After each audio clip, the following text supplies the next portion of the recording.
Yeah, and so kind of diving a little bit deeper into your work as principal cellist of a major orchestra, can you talk to us a little bit about what a typical week of preparation looks like for any given particular program? And yeah, more specifically, what is your practice regimen like when you're not preparing for an audition? Sure. So right now is a good example because we just finished our last classical concert of the first part of the season. Mhm, Because we do an entire month of what's called Yuletide, which is I think 30 or 31 this year of the same exact show all throughout November and December, mhm, last week of November into December. And so I going from last week to this week, classical program we did Boulanger, Overture to Taras Bulba. I don't remember the composer on that one. And then it's the Boulanger Fantasy and mhm, Tchaik 6. mhm, So very heavy classical program. What I try mhm, to do is the pieces that I know well, like Tchaik 6 or Brahms 1 was the previous mhm, week, mhm, I'll basically, maybe this sounds bad to admit, but I'll save those for like the Saturday, Sunday, and Monday before the next week because we always mhm. have Monday off. If Okay, we're having a full week, our first rehearsal starts on Tuesday. sure, So sure. I'll start kind of bringing those back, just making sure everything's in their place, Mhm, working on any particularly difficult stuff Saturday, Sunday, Monday, because Saturday, we usually don't have anything in the morning. We only have, I teach on Saturdays, mhm, mhm, but we don't have anything until the 5:30 p.m. concert. mhm, Sunday is usually free. Again, mhm, also teach. mhm, And then Monday is free. So it's about finding the times where you have nothing else really going on that you can mhm. make sure you can just focus primarily on that. Right. Because I like to very clearly separate when I'm practicing orchestra and when I'm practicing solo. Mhm, Because even though hypothetically one would like to approach them in the same way, mhm, when I'm going through orchestra, I'm making sure everything's in the place. Um, I'm not looking for perfection. I'm mhm. looking for, do I know what's going on everywhere? And obviously, I Ah, want to get everything up to like 95%, but I'm mhm, not looking for that extra 5% that takes the most time to really right. make sure every note is like the most pristine jewel. It's just basically making sure I know where to fit in and how to Mm, lead and all that fun stuff. right. Because I feel like that's the most important thing when it comes time. Mhm, Um, and obviously, like I said, it's still 95%, which is more than enough for what we need. And but then when we go to practicing, for example, I'm bringing back Shostakovich Concerto right now for right. March Mhm, because again we have all this time. Even when we have Yuletide, we have mhm, I think four rehearsals, mhm, and a lot of them are just not necessarily for the musicians. They're more mhm, so for all the stage artists, the dancers, and the singers. mhm, And then after that, we don't have any rehearsals. It's just mhm, straight concerts, and we usually mhm, have about six concerts a week, sometimes eight, sometimes seven. And so then you kind of can turn your brain off a little bit, especially after you've done like 15 of the same shows. You just show up, you still enthusiastic, still, yeah. play it as if it's your first show, which is like, Right. because also like the unspoken rules, like these tickets are not cheap. They sell Right. out every year. I think Mhm. last year the orchestra just on ticket sales raised like $2.5 million Oh, just on wow. ticket sales for December Wow. because it's a holiday tradition. People pay a Mhm, lot of money to see this, right. and you want to do it justice Yeah. because this might be the only time they come and see the symphony each year, and Yeah. you want them to have a lasting positive memory. You don't want them to look at the orchestra and everybody seems like slumped over. Is like, oh, why do I have to be here? Mhm, mhm. Um, Even if you feel like that on the inside, I personally don't because I love Yuletide so much. But even if you feel like that, you have to put on a Mhm, happy face and you have to basically go through and make some magic kind of thing. right. But when you're not doing that, you don't have to worry about preparing for a new program. You don't have to Mhm, do anything, which is why I like just doing Yuletide.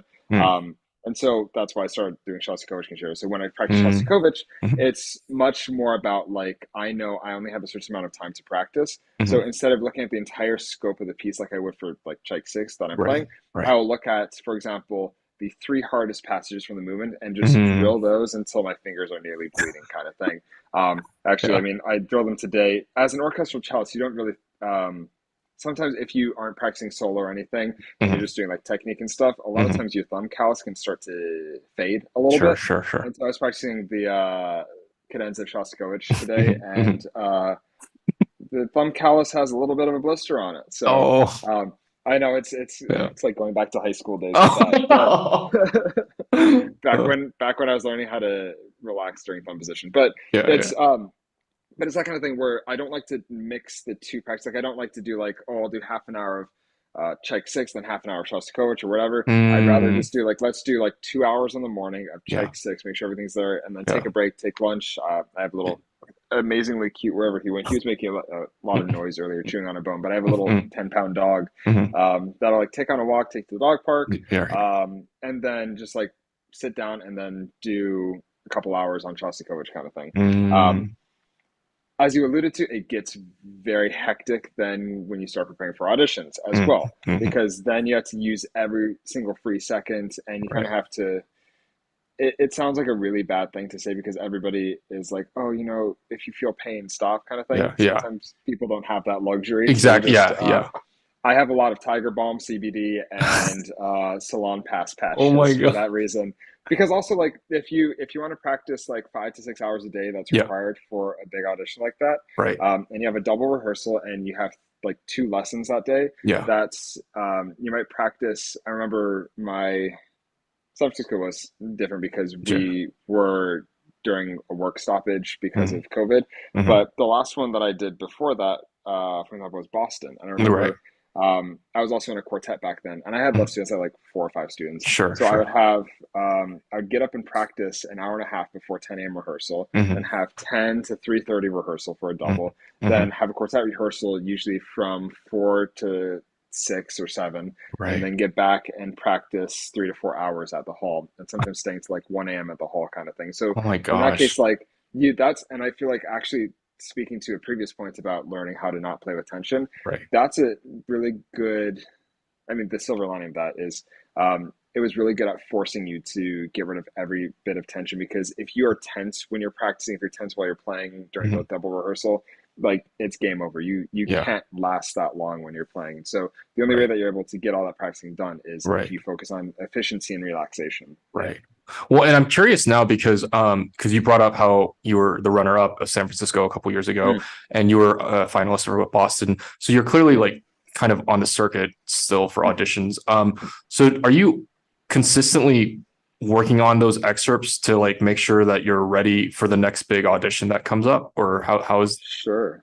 I mean, a lot of it ends up being I'll do a post-mortem after each audition, and each audition kind of focuses on different things. The important thing to realize is that every excerpt is chosen for a reason. Right. And for example, if they say entire Brahms too, I remember seeing, I think it was LA Principals list in like 2012. I remember Mhm. seeing they asked for like all of Also Struck, all of Brahms too. And it's like they're asking for that because they want a seasoned player who have played that many Mhm. times in the Mhm. orchestra so they don't have to worry about that. Mhm. Instead of somebody who's never played them freaking out about like playing the entire Brahms too. Um, so a lot of times, for example, I'll take away a couple things because even auditions go well. Even for example, the one that's at the end of that list that isn't on the bio is Utah, and Mhm. even when things go really well and you win the audition kind of Mhm. thing, there Mhm. are still things that you can do better. There are Mhm. still things that, in my mind, and I know this is an unrealistic thing, I want to eventually get to the point where there's not a single person that votes against. Mhm. And Yeah. a lot of it comes from the idea that, and again, like I said, it's completely unrealistic because people can still vote against because like, oh, beautiful player, but I disagree with the phrasing kind of thing. And Right. that's just Right. a Right. personal preference kind of thing. Right. Right. But I want to get to the point where like nothing can be said technically or Yeah. musically or anything. And so a lot of that is not necessarily because you can play something perfectly in the practice room, but a lot of it is understanding your tendencies when you get nervous, when you're under Mhm. pressure, when you have Yeah. to, for example, San Francisco semifinal round, Mhm. I was warming up for close to 3.5 or 4 hours Oh, because wow. they got so behind because they also managed to jam some prelim. I think it was the prelim round. They put a bunch of people in the morning and didn't tell us. So we were just like warming up for Oh. 4 hours. Oh. So when your hands get cold and you get tired, and like when you're at the brink of just like losing focus, Mhm.